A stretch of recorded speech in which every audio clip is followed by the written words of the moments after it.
días, hermanos. Que el Señor les bendiga. Que sea el Señor bendiciéndoles grandemente. Amén. Hoy tenemos el partimiento del pan y el vino, para que nos estemos dispuestos. Quiero invitarles que abra su Biblia en Lucas capítulo 18. Lucas capítulo 18.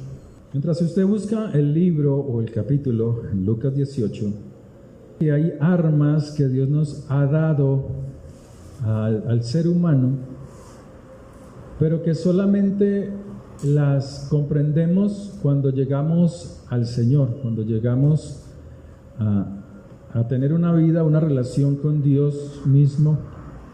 Pero es a través de este libro que usted puede tener allí en su mano, en el cual nosotros vamos comprendiendo, entendiendo que Dios nos ha dado armas poderosas, armas muy potentes que a veces no usamos.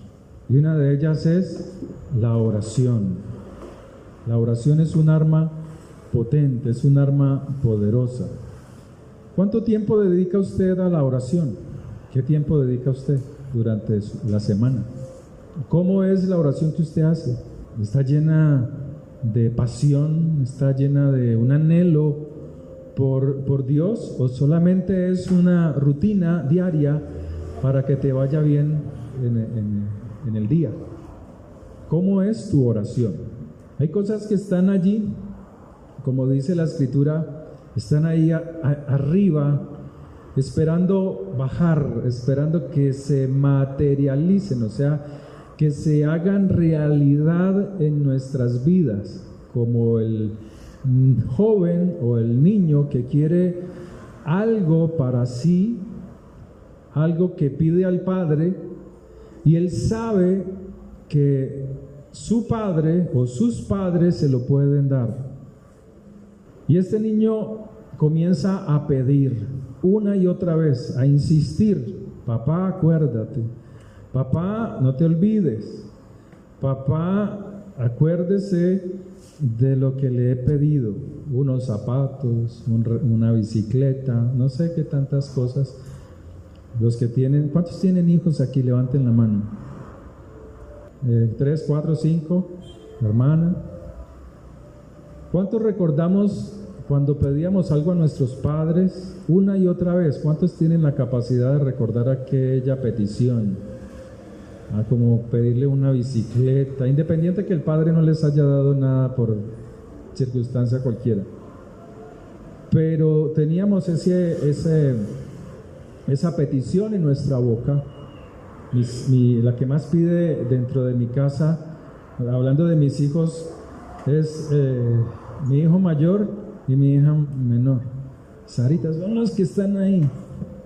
Papá, acuérdate. Mamá, acuérdese. Acuérdese que tengo otro hijo, 3 hijos, el que estaba tocando la batería también. Él casi no pide, o él no pide, pero los que más insisten son mis otros 2 hijos. Y siempre están allí recalcando: papá, acuérdese que le pedí esto, papá, acuérdese esto y esto. No me he olvidado, ahí está. Solamente espérese un poco, espérese para poder organizarnos y concederle lo que ustedes están pidiendo. Dios nos está mostrando a través de las Escrituras que tú tienes un Padre celestial que te ama con un inmenso amor. Amén. Dígalo amén, diga así. Y yo tengo un Padre que me ama con amor eterno. Y este Padre quiere bendecirte, quiere ayudarte, quiere suplir a tus necesidades. Pero a veces oramos mal. A veces nuestras oraciones no son correctas. Hay personas que llevan años en la vida, en el Señor, en el caminar con Dios. Y hermano, Dios le dice: ¿qué quieres pedirme? A Dios diciendo a través de la Biblia.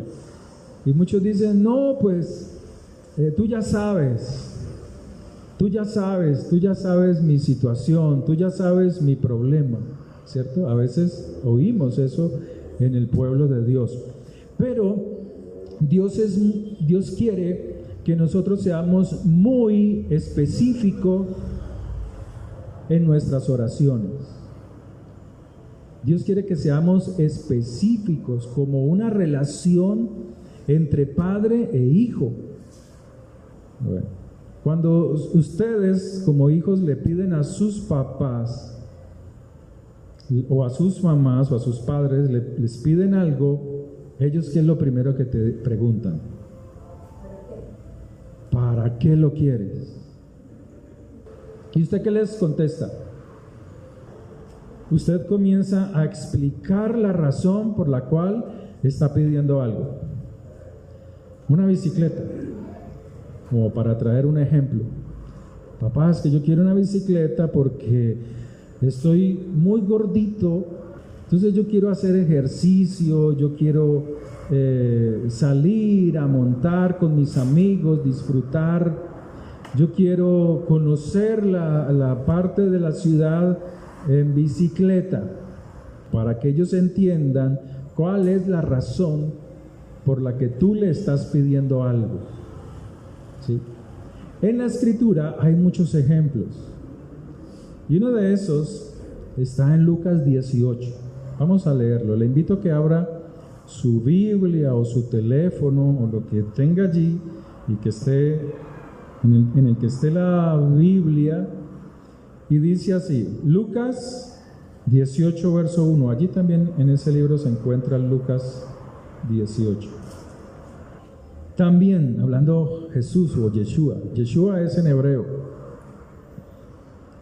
También les refirió Jesús una parábola, o sea, un ejemplo de cosas materiales, de cosas físicas. De parábola es una vivencia terrenal que refleja algo celestial, algo espiritual, ¿sí? Eso es una parábola, es un ejemplo, algo semejante a el reino de Dios. Sobre la necesidad. ¿Usted tiene necesidades? Sí, tenemos necesidades. Todas nuestra necesidad física y espiritual las tenemos. Pero esta necesidad es la necesidad ¿de qué? De orar. ¿Cada cuánto? ¿Cómo dice ahí? ¿De orar qué? Siempre. La necesidad de orar siempre. ¿Sí? O sea que Dios nos está diciendo, ustedes tienen que tener constantemente un impulso. Tienen que tener una causa. Tienen que ser insistentes en algo, y es en esto, es en la oración. En la oración. Aquí en el caso de Lucas 18 dice que nos habla de la necesidad de orar siempre y no desmayar, no desanimarse. ¿Cuántos se desaniman cuando oran? O más bien no les ha llegado la respuesta.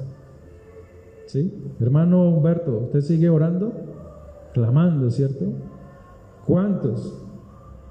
¿Cuántas veces perdemos el aliento, nos desalentamos porque pedimos y pedimos y hasta se nos olvida lo que hemos pedido a Dios? Porque pedimos y creemos que Dios no nos ha escuchado, ¿sí? Perdemos el ánimo, nos sentimos bajos de ánimo, pero aquí el Señor nos dice que debemos orar siempre y no desmayar. Es uno de los requisitos de la oración. ¿Qué cosas usted le está pidiendo a Dios? ¿Qué cosas usted viene pidiéndole a Dios y todavía no se han cumplido, no se han dado? Bueno, la palabra de Dios nos dice, insista, siga insistiendo, corríjase. Como hijos de Dios debemos corregirnos. Como hijos de Dios debemos hacer reparaciones. ¿Qué son las reparaciones? Reparaciones, pagar el daño causado. O cuando se ofende con palabras en los hogares y se lastiman y dejan las cosas así.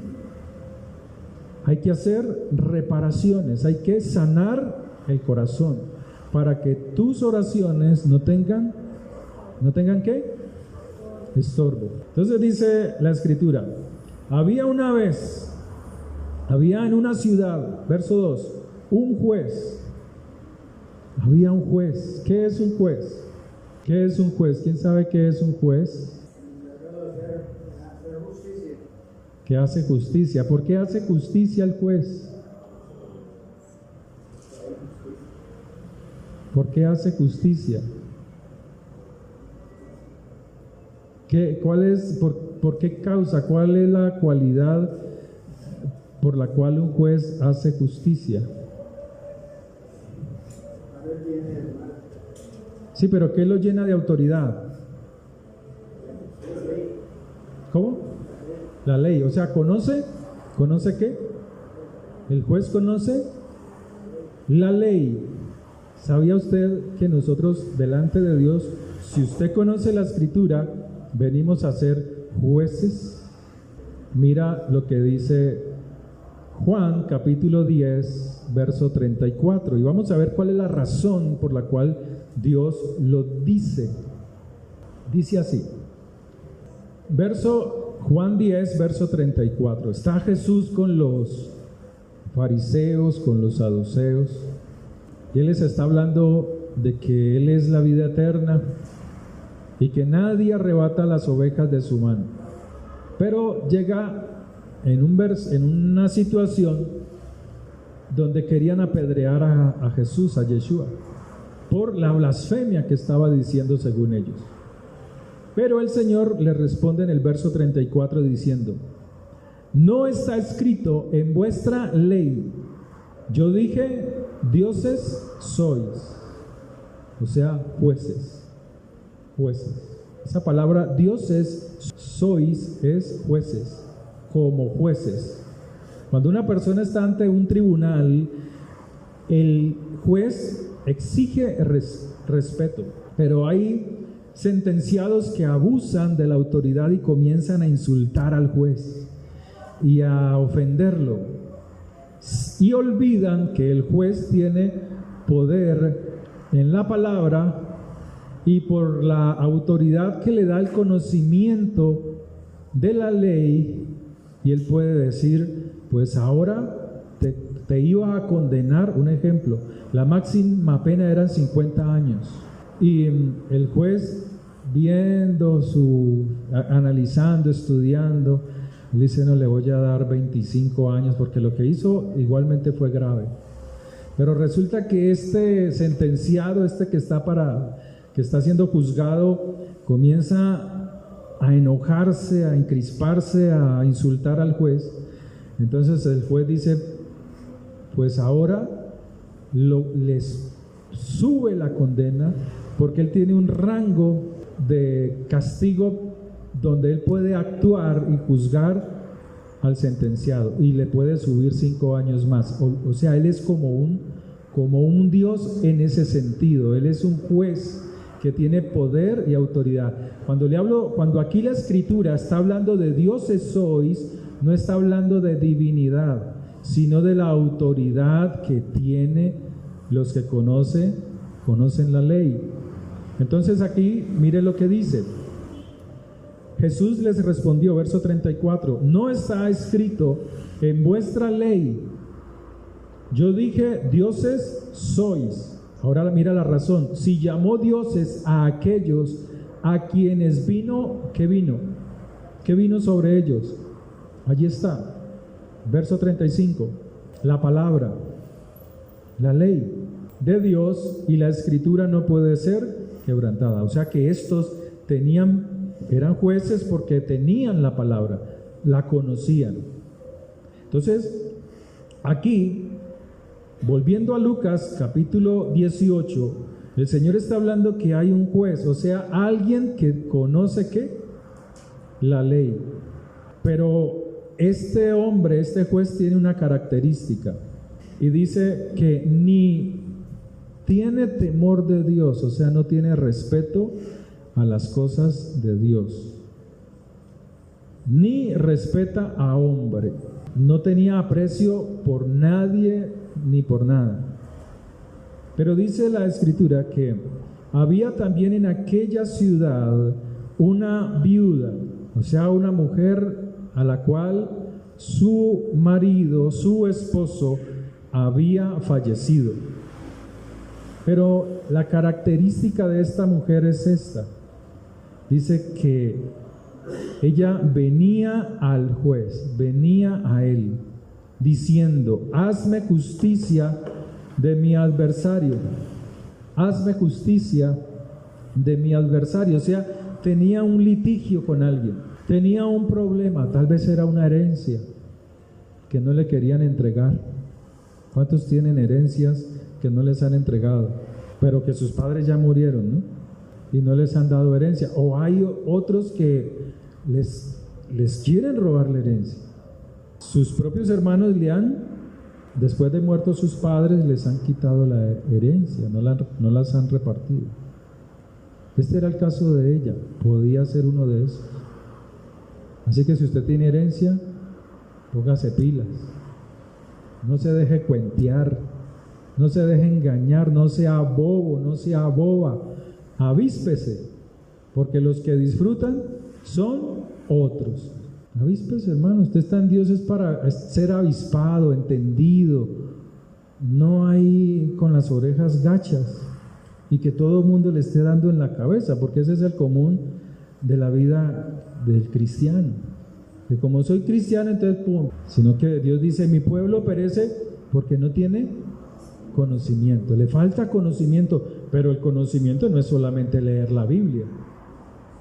Le falta conocimiento porque teniendo tiempo para estudiar una carrera no lo hace, teniendo tiempo para estudiar derecho no lo hace, para estudiar lo que quiera. Por eso los judíos son muy, muy odiados por los cristianos, pero ellos son muy inteligentes. El más, como dicen ellos mismos, el más bruto de los judíos, los israelitas, habla 3 idiomas. El más ignorante de los judíos habla 3 idiomas. Entonces, está hablando de que es gente que está a toda hora investigando para bendecir a la humanidad. Los grandes descubrimientos los han hecho los judíos, ¿sí? Google pertenece a judíos. Facebook pertenece a un descendiente de judíos, ¿sí? Si usted va a almacenes por allá, el único, Koach, creo que es un almacén de ropa, pertenece a los judíos. Los jeans que traíamos del Ecuador, Levi's, esos son judíos, de un judío. Las USB son creadas por judíos.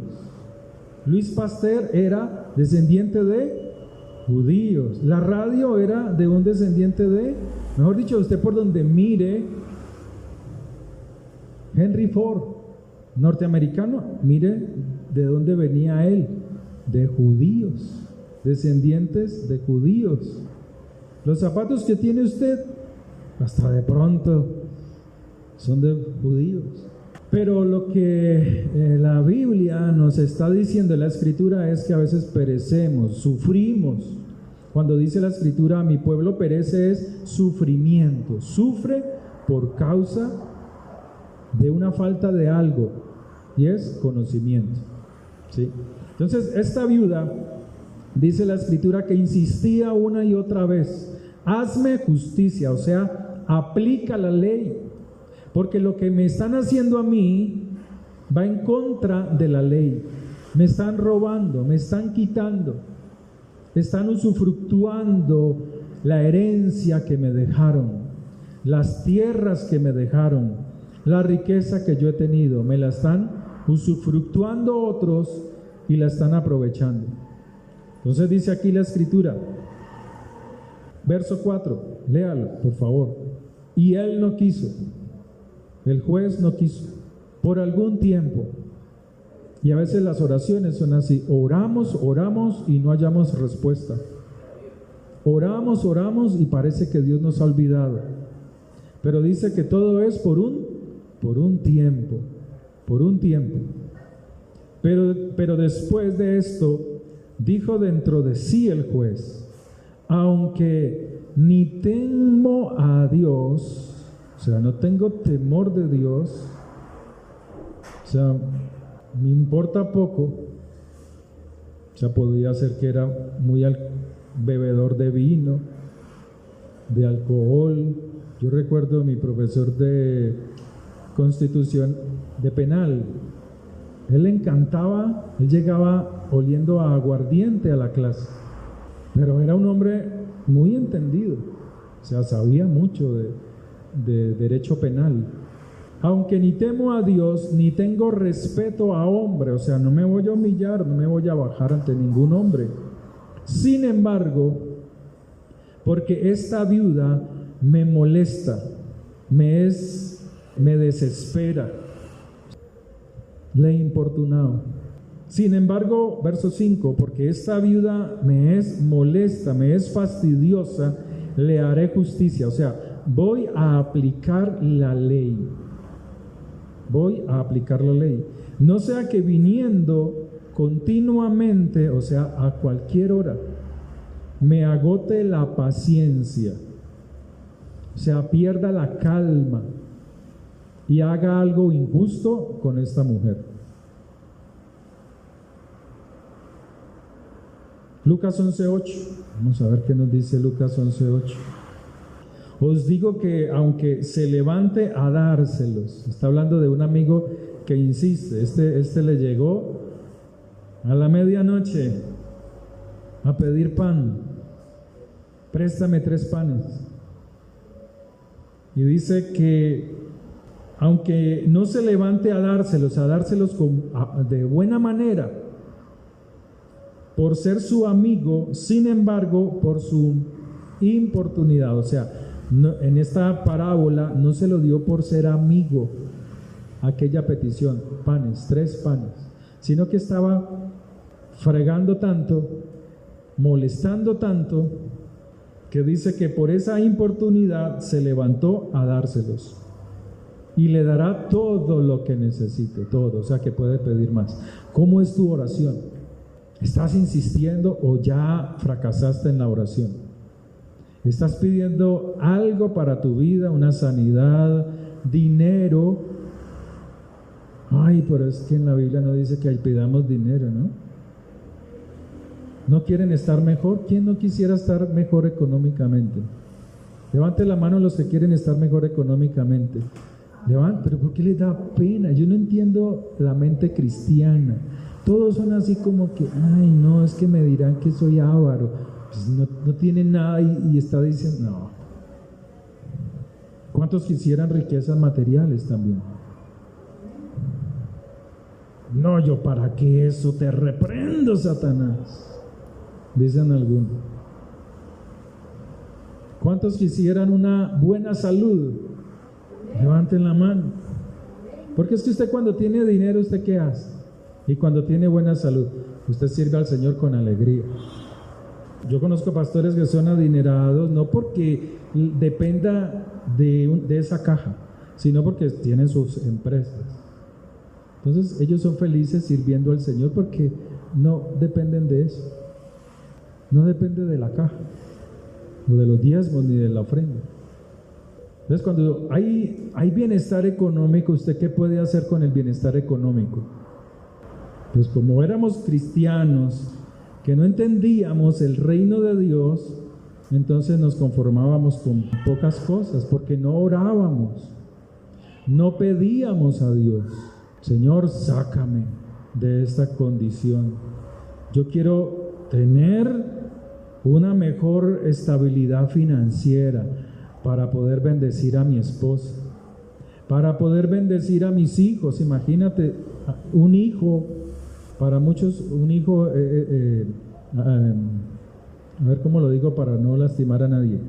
Es muy fácil darle a un hijo, porque es un hijo. Pero cuando usted tiene 2, cuando tiene 3, y todos están pidiendo a la vez. Entonces tiene que orar y pedirle a Dios que le ayude con eso. Uno ve en estratos altos donde los padres solamente tienen un hijo y eso le llenan de regalos, porque es muy fácil darle a un solo hijo. Pero cuando son 3 o 4 y todos te piden patines, o todos te piden bicicletas, o todos te piden computadores porque tienen que estudiar, entonces la cosa es diferente, ¿sí? La cosa es diferente. Y fuera de eso tienes que sostener la casa para que no se caiga. Entonces aquí esta mujer está pidiendo una mejor condición financiera. Está pidiendo que le hagan justicia de su adversario que la está robando. Está quitando el sostenimiento de su casa. ¿Está leyendo ahí o no? Lucas 18, verso 6. Y dijo el Señor: oíd lo que dijo el juez injusto. O sea, el que no, injusto es alguien que no se somete a la ley, que no se somete a la palabra de Dios en este caso. ¿Y acaso, dice el verso 7, y acaso Dios no hará justicia a sus escogidos que claman a Él día y noche? ¿Cuánto estás clamando tú por tu necesidad? ¿Cuánto estás orando por tu necesidad? Por una necesidad física, de sanidad, por una necesidad financiera, por estudio, poder entrar a la universidad, poder tener los ingresos, o que Dios te dé sabiduría para entrar a la universidad, qué carrera escoger. No errar, porque todos te empiezan a presionar: no, estudie esto, no, estudie esto, no, yo quiero que usted estudie panadería y no. Estudie lo que usted quiera, pero comienza a investigar. Y si usted entró a la universidad como a muchos nos pasó, y esa no fue la carrera que usted escogió, pues sea sagaz, astuto, y en el primer semestre diga: no, esto no es lo que yo quiero, yo como que me inclino por esta, y métase y hágalo. No se quede ahí, hágalo. Yo tengo familia, médicos, y uno de ellos, a veces me lo encuentro en Cosmo Centro, de por sí uno de mis primos es director del hospital de aquí, de Sura, de la 50, él es el director allí, de la clínica Sura. Pero hay otros que cuando me los encuentro me dicen: no, primo, vea, yo estudié esta carrera porque mi papá fue el que la escogió, porque a mí me encantaba era la música, yo quería aprender más música, y son buenos músicos, pero por causa de alguien que le influenció para estudiar, en este caso su padre, pues estudió medicina, pero no la ejerce a plenitud. ¿Es malo que el papá le haya...? No, no es malo. Lo malo es, teniendo igualmente esa oportunidad, no hacer lo que quiere hacer. Por eso les digo, mientras usted esté lleno de vida, esté allí sentado, pueda parpadear, pueda hablar, pueda moverse, usted está lleno de vida y todavía puede lograr muchas buenas cosas. ¿Amén? ¿Sí o no? Entonces, hágalo. Esta mujer tal vez dice que era viuda. Y ella dijo: mientras yo esté con vida, yo voy a reclamar lo que es mío. ¿Qué importa que sea un juez irrespetuoso? Pero yo le voy a insistir a este juez. Y comenzó una y otra vez, una y otra vez. ¿A uno le ha tocado? A veces usted solamente habla y dice una vez y espera por allá el otro año a recordar la petición que usted, o el litigio o el problema que usted tenga con algún familiar. Y se vea: yo estoy necesitando, y se van a enojar porque se van a enojar. ¿A usted qué le importa que se enojen? Después de que usted no se enoje, que ellos se enojen, pero usted esté reclamando lo suyo. A la señora que les digo, era una señora como de 63 o 53 años. Y ella estimaba mucho a mi mamá, que era la que le predicaba, dando este testimonio. Entonces ella le decía a mi madre, hermanita María Argentina, así se llamaba ella, cuando yo reciba esa herencia nos vamos a ir para Israel. Y así le llegaron los 63. Y así le llegaron los 73. Y nunca viajó a Israel. Primero se murió mi mamá. ¿Cuándo piensas tú reclamar lo que es tuyo? ¿Cuándo? Las cosas que tú tienes. En el orden de Dios, ¿no? No que sus papás todavía están con vida y denme lo que es mío. Y no, estoy hablando de personas que ya tienen su vida aparte. Sus padres fallecieron, en el caso de lo que está diciendo aquí la Biblia. Esta mujer era una viuda. Y dice la Escritura que el Señor no es un juez injusto. Dice, ¿y acaso Dios, o sea, tu Padre eterno? Aquí este Dios que está hablando, el Señor es tu Padre eterno, tu ayudador, tu fortaleza, quien te bendice, quien te ayuda. ¿Amén? Así no diga amén, pero así es. Le hará justicia. ¿Acaso Él no hará justicia a sus escogidos?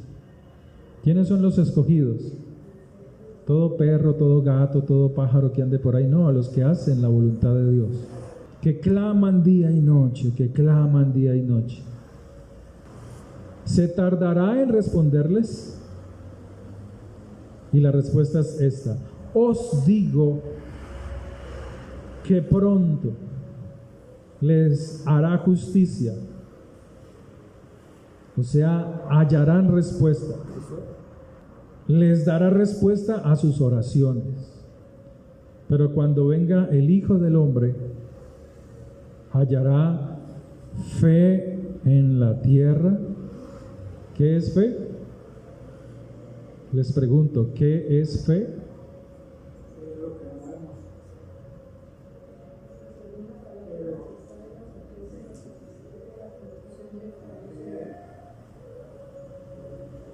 ¿Qué es fe? ¿Y qué espera? Es lo que no vemos, es lo que se espera. ¿Qué es fe? A ver, les ayudo, Hebreos 11. A ver, para que lo miren a ver. Y les corrijo. En el nombre del Señor. ¿Qué es fe?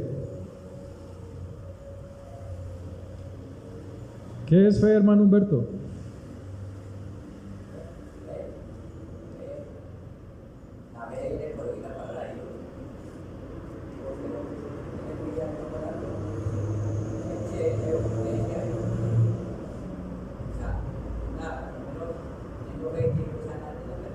¿Pero por qué?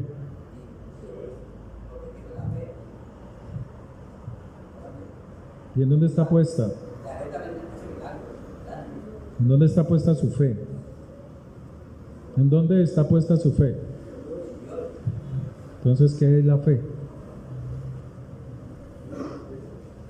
¿Será que la fe es solamente este verso 11:1 donde dice, es pues la fe la certeza de lo que se espera, la convicción de lo que no se ve? ¿Qué es la fe?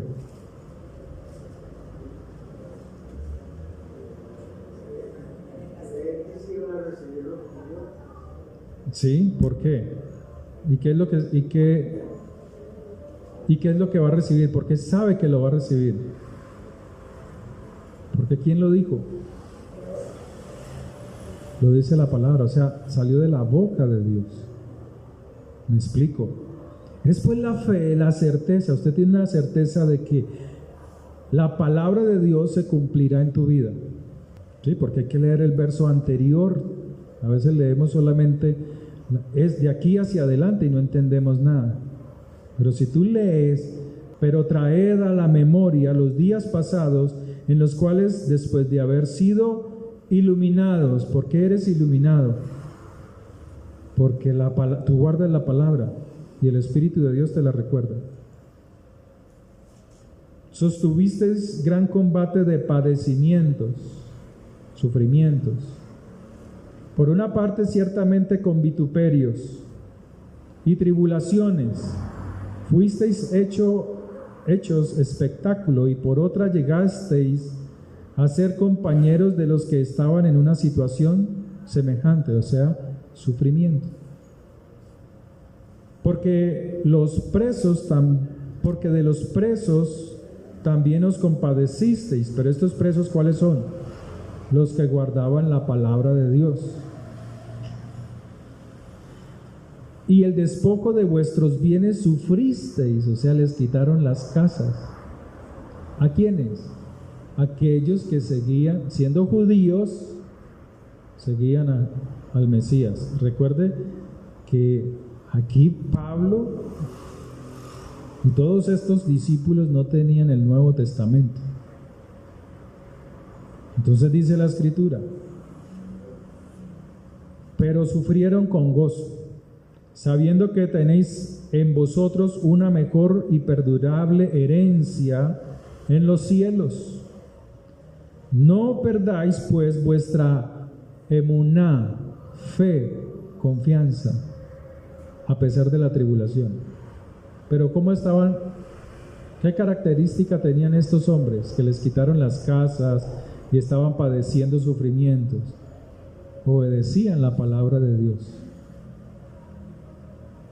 Verso 35: no perdáis pues vuestra confianza, que tiene gran galardón, porque os es necesaria la paciencia, para que, habiendo hecho la voluntad de Dios, ¿qué es la voluntad de Dios?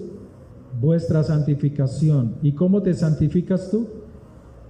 Obedeciendo los mandamientos, ¿cierto? Si te dice no robes, no robes.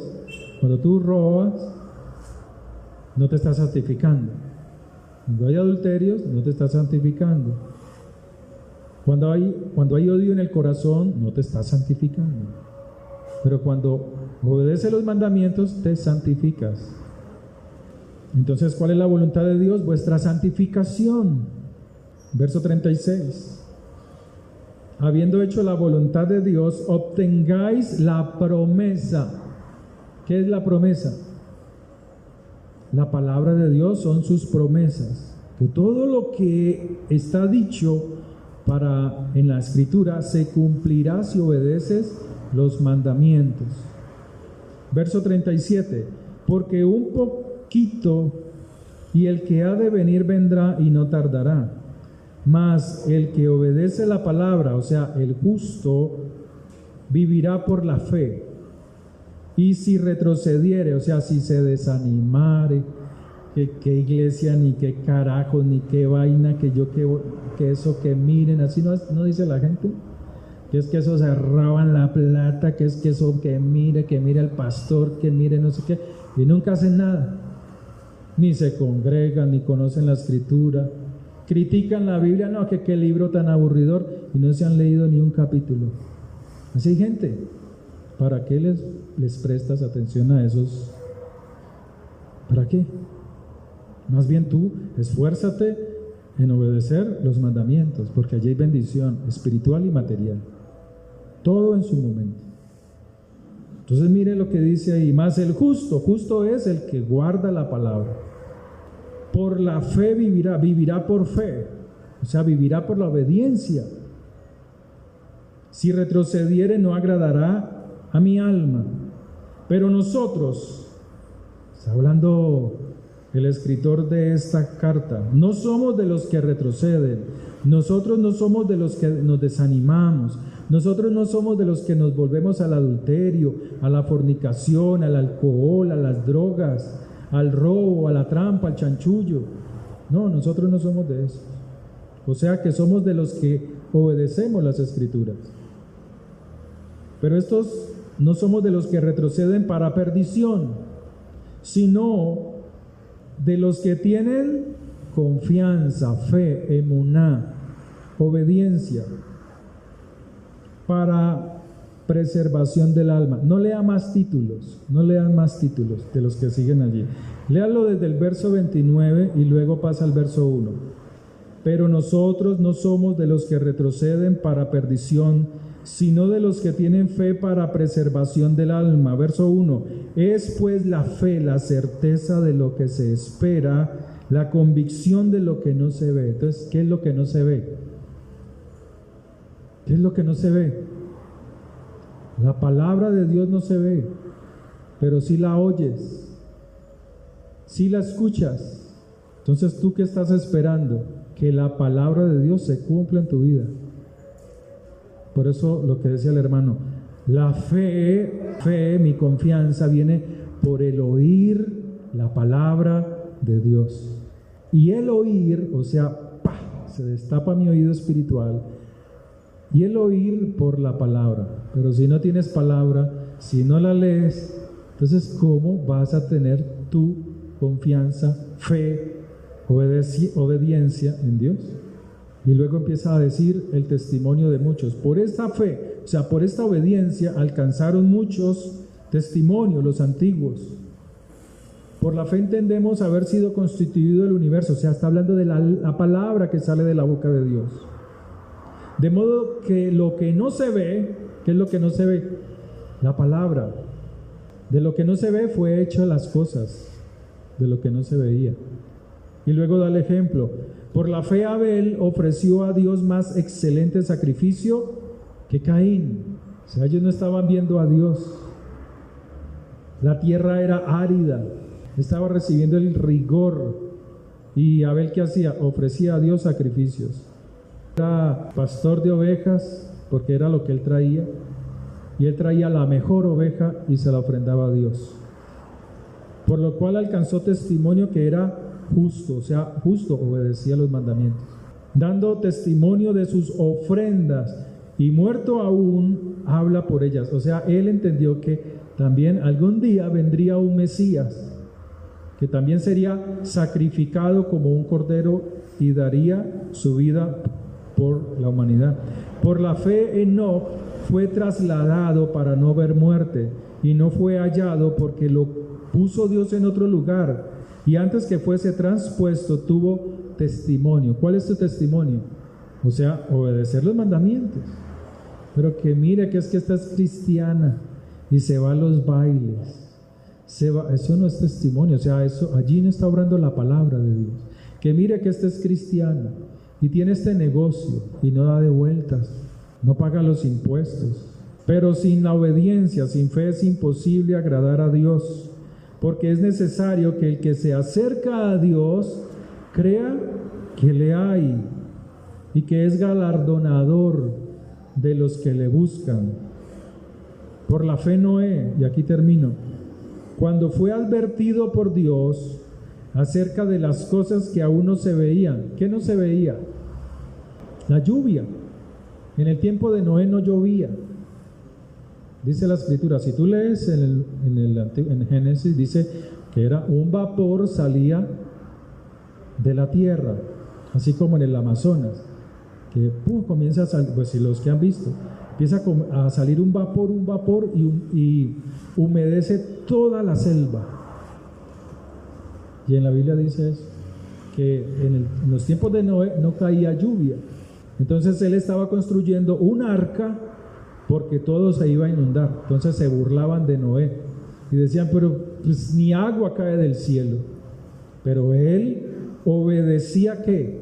Lo que Dios le decía: construye un arca, corta madera, ponte a hacer las tablas y construye un arca, porque voy a traer a inundar la tierra con la lluvia que caerá del cielo. Entonces, ¿qué hizo Noé? Se puso a cortar árboles y a construir un arca. Y cada vez que pegaba una puntilla estaba diciendo, viene un diluvio. Prepárense.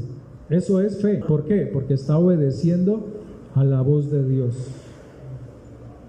Entonces, verso 7, léalo. Por la fe Noé, cuando fue advertido por Dios acerca de las cosas que aún no se veían, con temor preparó el arca. O sea, no se puso a chistar y a decir, Señor, pero es que no llueve. No, él obedeció. en que su casa se salvase. Y por esa fe, cuando usted lea la palabra fe, entiéndase que es obediencia a los mandamientos, al mandato de Dios. Condenó al mundo y fue hecho heredero de la justicia que viene por la obediencia a la palabra de Dios, fe. Y la pregunta es esta, la que hace el Señor en Lucas 18, verso 8. ¿Hallará fe en la tierra antes de que el Señor venga? ¿Habrá gente que esté obedeciendo los mandamientos antes de que Dios venga y sean hallados justos? Pues si Él hace la pregunta es porque va a ser muy difícil. Porque el pensamiento cristiano es, nos vamos en las nubes. ¿Así? ¿Se van a ir en las nubes y nos van a dejar aquí con el problema? Así no será. Que yo soy de la iglesia de Cristo, pero me robo los impuestos. Que yo soy cristiano, que la iglesia de Cristo, y me acuesto con todas. Que yo soy de Cristo y hago chanchullos, como me decía una hermana hace muchos años. Venga, ¿cómo hacemos para no pagar estos impuestos? Que es que no venga y verá, metámonos aquí. Y gloria a Dios, pastor, que conocimos allá un señor y nos pasó y no tuvimos que pagar nada. Chanchullos. Y la escritura dice que todo eso no es correcto y todo eso trae escasez, ruina, miseria. ¿Por qué el pueblo de Dios a veces es escaso? Porque espiritualmente hay ruina, miseria, pobreza, escasez, apretones. Pero si uno se pone a examinar cuál es la razón, es porque hay pecados ocultos que tú tienes que romper con la oración y con las acciones, corrigiéndonos porque es para todos. Amén. Les invito a que pasemos aquí adelante. Podemos quitar estas sillas de aquí adelante. Vamos a compartir el pan y el vino. No nos toca más. Y yo, hermano, soy muy bueno para comer pan y vino. Pasemos sin temores. Usted no necesita. Mire, les voy a leer esto para que entendamos este acto que está aquí. Pablo está en una iglesia que se llama la iglesia de los Corintios. Entonces, dice la escritura, présteme atención un momentico para que entendamos este acto, porque a veces no lo comprendemos. Dice la escritura en Corintios capítulo 11, dice que Pablo es un judío, Pablo es un rabino judío. Pablo no se convierte al cristianismo porque el cristianismo todavía no existía. Entiendan eso. El Nuevo Testamento todavía no estaba escrito, sino hasta 50 años después. Entonces Pablo lo que entiende es que todo el conocimiento que él tenía de las Escrituras se completó, lo entendió cuando conoció a Jesús, cuando conoció a Yeshua. Dice, wow, todo esto, ahora entiendo que todo lo que decía tiene cumplimiento en él. Que el cordero que sacrificaban aquí como animal, acá es él. Y él empieza a entender muchas cosas y por eso las enseña. Entonces, Pablo, siendo un judío, un israelita, se va a Corinto, que es Asia. O sea, no tiene nada que ver con la cultura judía. Acá en Corinto eran parranderos, bebedores de vino, adúlteros, les gustaba el incesto, todas las aberraciones sexuales y todos los vicios estaban en Asia.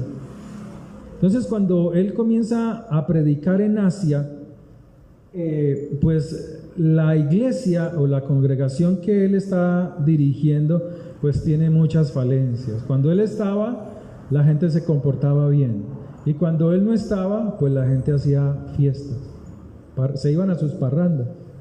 Entonces la carta a los Corintios es una carta que invita a la corrección para los que quieren tener una comunión con el Padre, con Dios, con Jesús.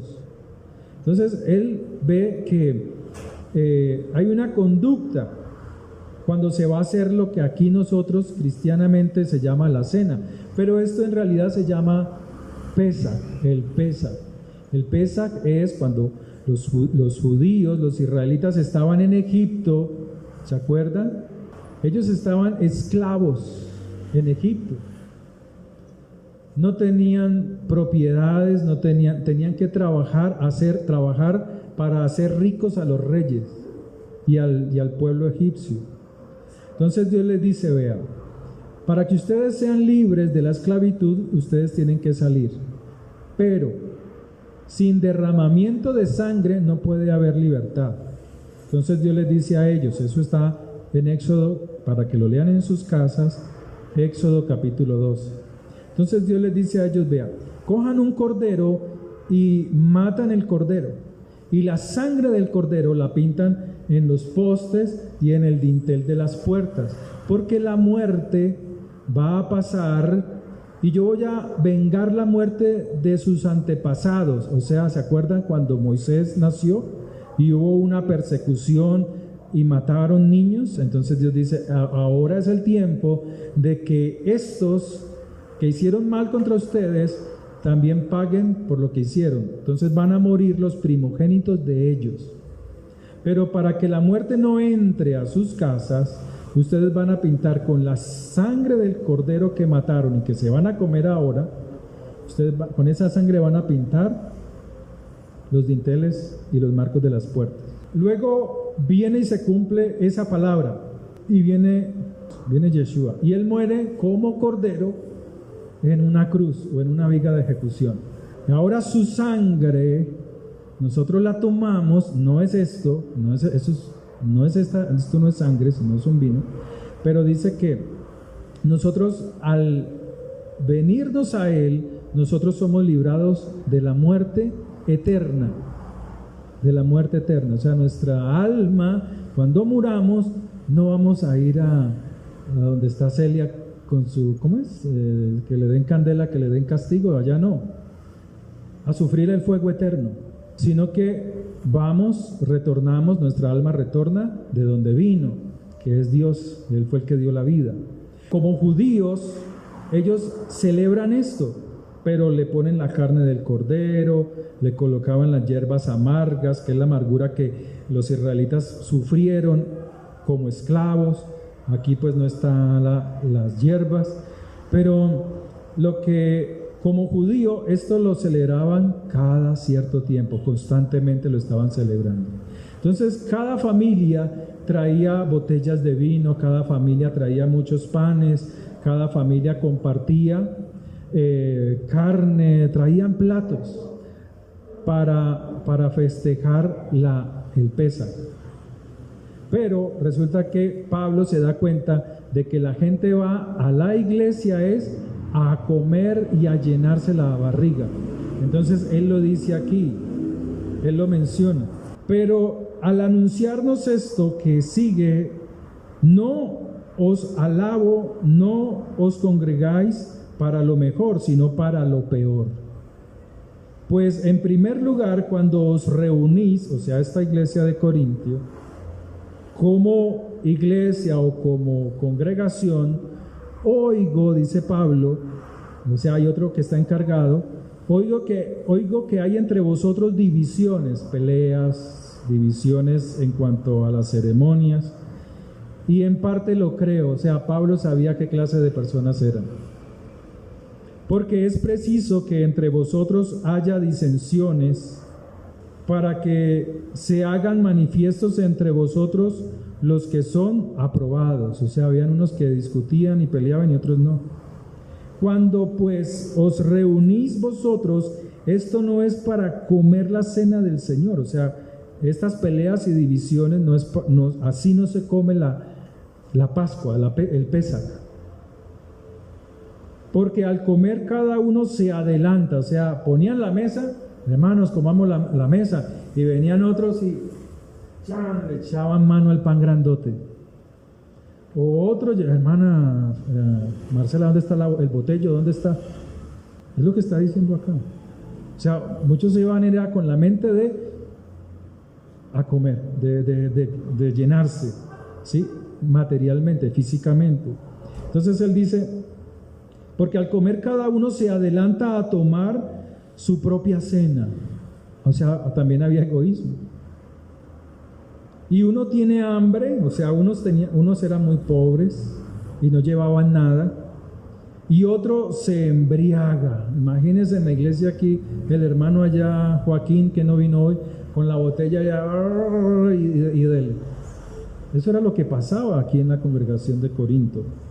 Entonces dice, pues que no tenéis casas en que comáis y bebáis. O sea, está diciendo Pablo, o sea, ustedes piensan que esto es solamente una comilona. O menospreciáis la iglesia, o sea, la comunidad de creyentes. Y avergonzáis a los que no tienen nada. Ah, que este man no trajo nada. ¿Se acuerdan esas fiestas con los amigos? O esas invitaciones con los amigos. Que este man no dio ni un pedazo. No, pero se va a comer 2 pedazos de pizza. Así sucede. Y aquí hacían lo mismo. Entonces aquí dice que los hacían incomodar, avergonzaros. ¿Qué os diré? Pregunta Pablo. ¿Os alabaré por estas actitudes? En esto no os alabo. Ahora él dice, ahora sí, porque yo recibí del Señor la enseñanza. ¿Se acuerdan que Jesús, antes de ir a la cruz, estuvo no en una cena cristiana, no en la Santa Cena, sino celebrando Pesaj? O sea, él estaba celebrando lo mismo que celebraron los judíos cuando estaban en esclavitud. Mataron el cordero, cogieron los panes, tomaron el vino. Eso, él no estaba instituyendo nada, no era algo nuevo, sino que es una costumbre, es una ley que Dios estableció aquí, ¿sí? Entonces él dice, yo lo aprendí del Señor. La noche que fue entregado tomó pan, o sea, era la fiesta de Pascua, y habiendo dado gracias lo partió y dijo, tomad y comed, que este es mi cuerpo que por vosotros es partido, y hagan memoria del sacrificio que él hizo en la cruz para que no nos deslicemos, no volvamos al pecado. Hagan memoria que ese sacrificio tuvo mucho dolor, porque a veces como creyentes, ay, Jesucristo allá penando, allá en la cruz, pero es que nos olvidamos que estar allá en la cruz, clavado sus manos y sus pies con puntillas y colgado en un madero, pues era algo insoportable, ¿sí? Pero él en su gran amor lo sufrió por nosotros. Entonces dice, comed esto, es mi cuerpo. O sea, eso es un pan. Eso cuando usted pase unas horas, pues ya no va a ser pan, será otra cosa. No necesita ejemplos. Pero está diciendo que así como usted come este pan, usted también debe comer este pan, que es la palabra de Dios, todos los días. Así como usted le da hambre todos los días y come algo, usted debe comer pan espiritual, ¿sí? Y luego dice, asimismo tomó también la copa, el nuevo pacto en mi sangre, o sea, en su sangre, esto es vino, esto no se va a convertir en sangre ni nada de eso, pero él está diciendo que en esa sangre nosotros somos librados de la muerte eterna cuando venimos a él. Esta copa es el nuevo pacto, o sea, este pacto produce vida. Haced esto todas las veces que os reunáis o que podáis reunirte y puedan hacerlo, háganlo. Así pues, todas las veces que comiereis este pan y bebiereis esta copa, la muerte del Señor estáis anunciando, la muerte y la resurrección, hasta que Él venga. ¿Sí? Eso es lo que hacemos. Nada de religiosidades, de que no, que es que... Es más, esta era una fiesta de mucha alegría. Si usted lee el camino de Emaús, pasaron esa fiesta. Y el Señor se encuentra a 2 hombres y les dice, ¿ustedes por qué están tristes? Dice, no, porque nuestro Señor murió en Pascua.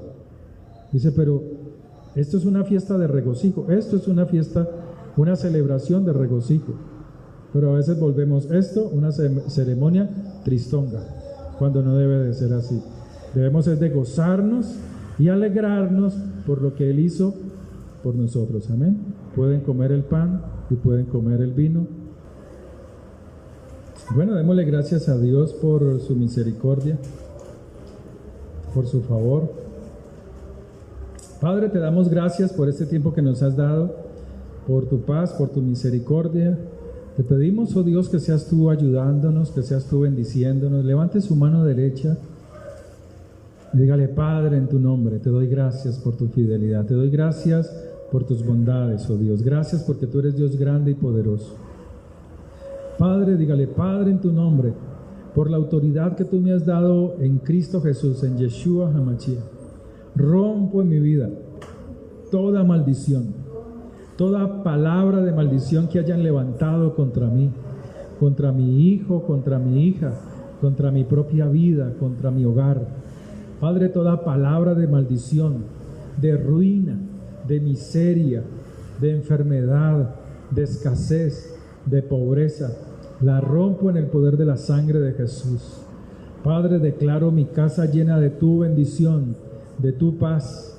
Padre, rompo toda palabra de enfermedad que hayan pronunciado los médicos contra mí, toda palabra de incapacidad, toda palabra de estancamiento sea roto en el poder de la sangre de Jesús.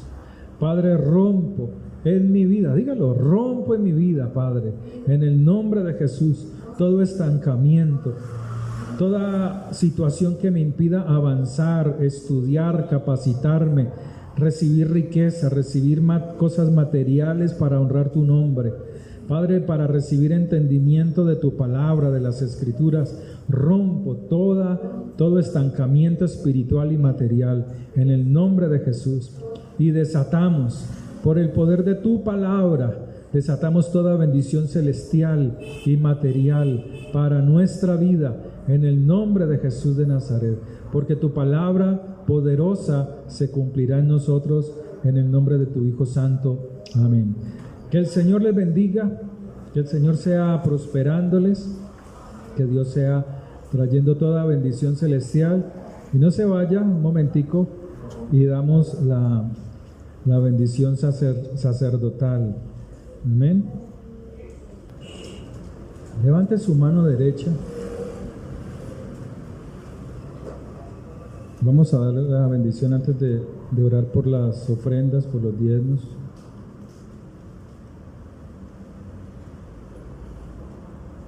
Gracias, hermano. Dice así: el Señor les bendiga, el Dios Todopoderoso les bendiga y les guarde, que el Señor haga resplandecer su rostro sobre ustedes y tenga de ustedes misericordia. El Señor Dios Todopoderoso alce sobre ti su rostro y ponga en ti shalom, ponga en ti toda paz y toda bendición. Padre, bendigo a esta congregación, llénalos de tu gracia, llénalos de toda bendición en el poder de la sangre de Yeshua HaMashiach. Gracias por tu misericordia. Amén y amén. Padre, oro por las ofrendas, oro por los diezmos, dándote gracias porque tú eres el que a través de ellos, Señor, sostienes la obra.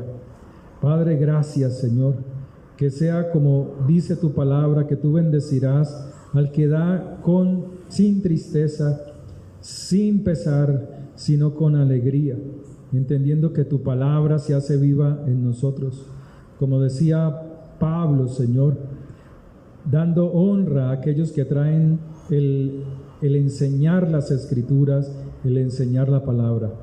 Padre, bendice a tu pueblo, que toda bendición sea sobre ellos, que toda ofrenda y todo diezmo sean sobre las peticiones de sus corazones, porque así lo dice tu palabra, que cuando des el dinero de la ofrenda o del diezmo, sea sobre todo lo que tú deseas. Padre, que sean benditos en tu nombre, que sean multiplicados, que sean prosperados aquellos que están aquí, Señor, aquellos que están fuera, Señor, de este país y que lo hacen con amor, con deseo en sus almas, con alegría en sus almas. Padre, que sean muy prosperados, que estén por arriba y solamente arriba, en el nombre de Yeshua HaMashiach. Amén. Que el Señor les bendiga, les bendecimos, quedamos despedidos. Próximo domingo a las 9:30 estamos aquí y el viernes tenemos oración de 7 a 8 de la noche. Amén. Que el Señor les bendiga.